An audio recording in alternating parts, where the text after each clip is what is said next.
জুলাই স্মৃতি ফাউন্ডেশনের যে কর্তা ছিলেন সার্জিস, যে বাংলাদেশের বৈষম্য বিরোধী ছাত্র আন্দোলনের অন্যতম সমন্বয়ক, যে নেতৃত্ব দেয়, সব জায়গায় সবার সাথে থাকে, সে হঠাৎ করে জুলাই স্মৃতি ফাউন্ডেশনের দায়িত্ব ছাড়লেন কেন? এর ভিতরে কি আছে, কি লুকানো আছে? আপনারা কি কোনো কিছুর ইঙ্গিত পাচ্ছেন? বাংলাদেশ আসলে সবসময় স্বৈরাচারের দেশ।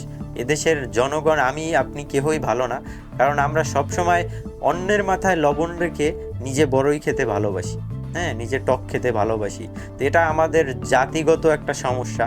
তো এই যে আমরা কত আনন্দিত ছিলাম, এই যে জুলাইয়ে যখন অভ্যুত্থান হলো, সার্জিসদের জন্য আমাদের কত হৃদয় রক্তক্ষরণ হলো। হ্যাঁ, তো তাদের যে কর্মকাণ্ডে এখন আমরা কেন বিরক্ত? তারা এমন কি করছে? অবশ্যই করছে। দেশের মানুষ তাদের উপর এখন ঘৃণা জন্মে গেছে। তাদের জন্য মানুষের মনে এখন আর সেই জায়গা নেই, সেই ভালোবাসার জায়গা নেই। তো এভাবেই কিন্তু ধীরে ধীরে তাদের সব কিছুই ধ্বংসের মুখে যাবে। এটাই হচ্ছে বাস্তবতা। তো চলেন, সবাইকে বলবো যে তানবীর টকের সাথে থাকবেন। তানবীর টকে সবসময় সত্য প্রকাশে আমরা কোনো দ্বিধা করব না, সব কিছু আপনাদের সামনে সত্য তুলে ধরার চেষ্টা করব। সত্য নিউজ পাওয়ার জন্য সবসময় তানবীর টককে সাবস্ক্রাইব করে সাথে থাকুন।